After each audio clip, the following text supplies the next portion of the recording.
बिस्मिल्लाहिर्रहमानिर्रहीम। अस्सलाम वालेकुम। इस उम्मीद के साथ मेरी सोशल मीडिया फैमिली खैरियत से होगी। मैं हूं नेचुरोपैथ डॉक्टर बिल्किस।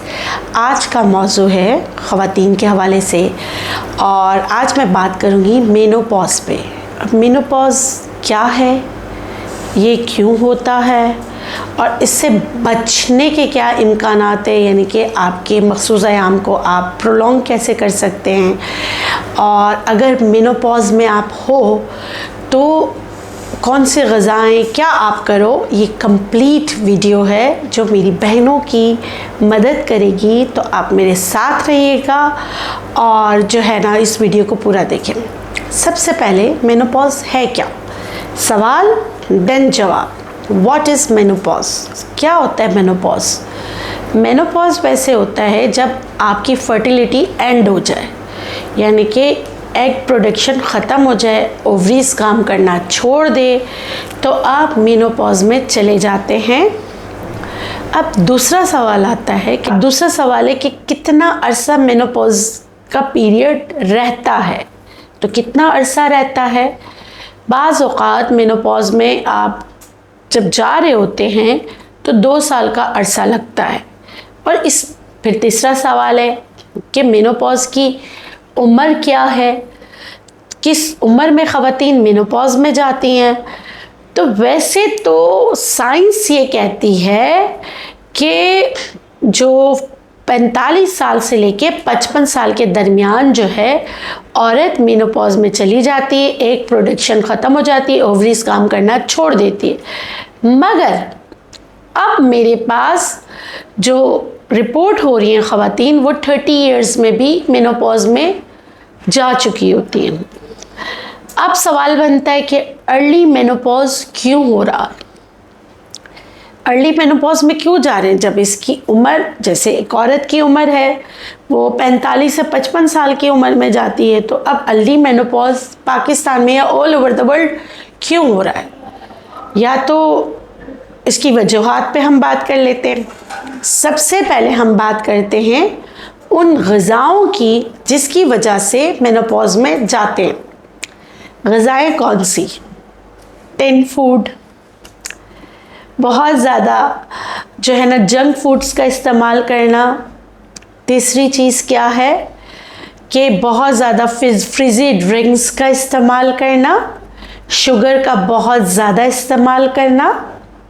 ठीक है, तो ये चीज़ें मेनोपॉज में जाने के लिए आपकी मदद करती है। तो आपको क्या करना है, इनसे बचना है। दूसरी चीज़ क्या है?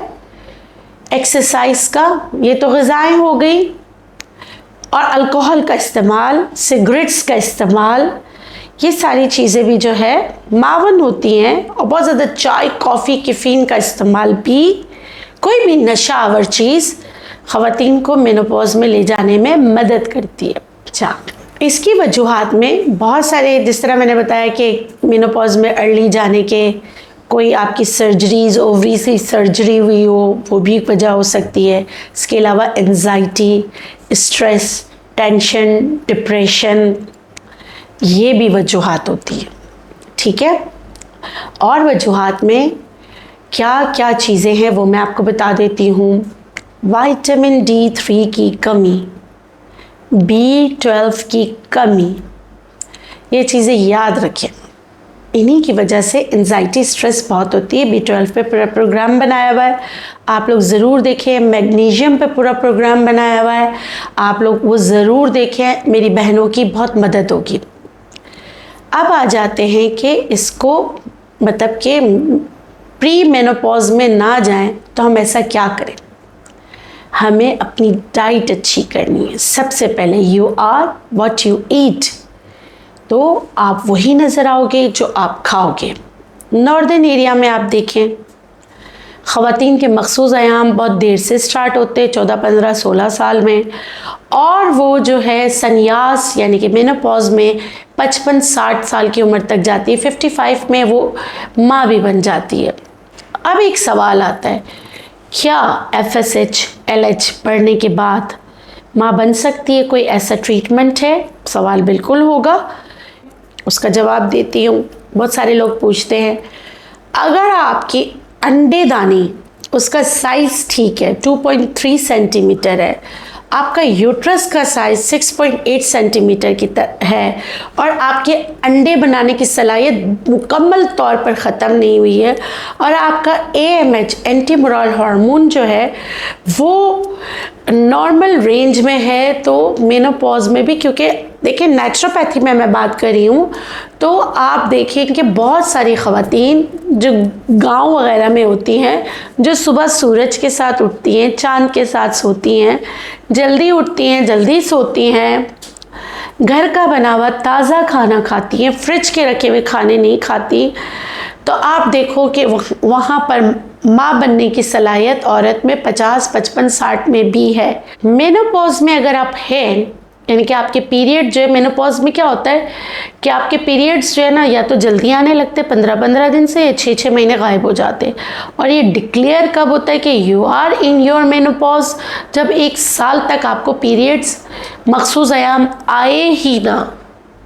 जब आपको बिल्कुल मखसूस अयाम साल भर नहीं आते हैं, उसके बाद आपको स्टार्ट हो जाते हैं हॉट फ्लशेस। हॉट फ्लशेस जब स्टार्ट होते हैं तो क्या होता है, बहुत शदीद गर्मी लगती है, ख़ासकर सोते में एकदम बॉडी हीटअप हो जाती है, पसीना बहुत आता है, उसके बाद घबराहट से आँख खुल जाती है, ये होने लगता है और आपको नींद नहीं आती है, रेस्टलेस हो जाते हैं, टांगों में दर्द स्टार्ट हो जाता है, सर में बहुत ज़्यादा दर्द स्टार्ट हो जाता है, जोड़ों में दर्द होने लगता है। इसके सिम्टम्स मैं आपको बता रही हूँ। और उसके बाद क्या होता है, आपकी आईसाइट कमज़ोर होने लगती है। ठीक है, तो इसका मतलब है आपके मखसूस अयाम जो है, आप मेनोपॉज की तरफ जा रही हैं। मैं ये डिटेल में वीडियो बना रही हूँ ताकि इससे बचा भी जा सके। अब सवाल आता है, खाएं क्या और इसके और कौन कौन से सिम्टम्स हैं कि आपकी बॉडी को क्या नुकसान पहुंचाता है मेनोपॉज। सबसे पहले हम बात कर लेते हैं, आप में B12 की कमी हो जाती है, आप में विटामिन D3 कम होने लगता है, आँखें जो है ना, नज़र आना, नज़दीक की नज़र सबसे पहले जाती है। कुछ तो कहते हैं 40s के बाद वैसे ही चली जाती है, लेकिन नज़दीक की नज़र, असाबी कमज़ोरी, बार बार रोना आना, बहुत ज़्यादा सेंसिटिविटी आ जाती है ख़वातीन में, वो बहुत ज़्यादा सेंसिटिव हो जाती हैं, ये सारी चीज़ें होती हैं। तो अब इनको अवॉइड कैसे करें? योगा एक्सरसाइजेस करें, बहुत अच्छी होती हैं। Wall yoga for female hormones आपकी पिट्यूटरी ग्लैंड को ऑक्सीजन की सप्लाई बहुत अच्छा करता है, तो वो करने से आपको बहुत ज़्यादा फ़र्क पड़ता है। अब आते हैं कौन सी टी पिएं। कैमोमाइल टी बहुत अच्छा होता है, उसके अलावा ब्लैक कहोच, इसका आसान हल मैं आपको बता देती हूँ। ब्लैक कहोच टी जो मेरे जैसे इंग्लैंड में, USA में रहने वाले मेरी फैमिली मेम्बर्स ख़वातीन तो ले लेंगी, पाकिस्तान में थोड़ा मुश्किल होता है, इंडिया में थोड़ा मुश्किल होता है, बांग्लादेश में थोड़ा मुश्किल होता है, तो आप होम्योपैथी में सीमिसी फुगा उसका नाम, और पोटेंसी भी 200 पोटेंसी, 5 खतरे दिन में 2 बार, 2 दिन गैप से आप 1 से 2 महीने के लिए ज़रूर लें। ये ब्लैक कहोच है, इससे बहुत ज़्यादा फ़र्क पड़ता है। उसके अलावा मक्का रूट का कहते हैं, मक्का रूट एक्सट्रैक्ट का के कैप्सूल भी मिल जाते हैं, वो आप जो मेनोपॉज में प्री चली गई हैं उनके लिए भी बहुत अच्छा होता है। फॉलिक एसिड का इस्तेमाल करें, वो बहुत अच्छा होता है। एंजाइटी, स्ट्रेस, टेंशन, डिप्रेशन से बचें। जिनसिंग टी बहुत अच्छी होती है अश्वगंधा के साथ, तो ये सारी चीज़ें इस्तेमाल करें। इस उम्मीद के साथ कि मैंने आपके तमाम सवालात के सही जवाब दिए होंगे और ये वीडियो मेरी बहनों की मदद करेगी। इसके साथ मुझे दीजिए इजाज़त, इंशाल्लाह फिर मिलेंगे एक नई वीडियो के साथ। जाते जाते आप सबसे एक रिक्वेस्ट है कि प्लीज़, अगर आपको लगता है कि ये चैनल आपकी मुश्किलात को कम करने में आपकी मदद करते हैं, तो प्लीज़ मेरे चैनल को सब्सक्राइब कीजिए। जाते जाते हमेशा की तरह आपके लिए ढेरों दुआएं। खुश रहें, शाद रहें, आबाद रहें, जिएं और जीने दें। अल्लाह निगहबान। अल्लाह हाफ़िज़।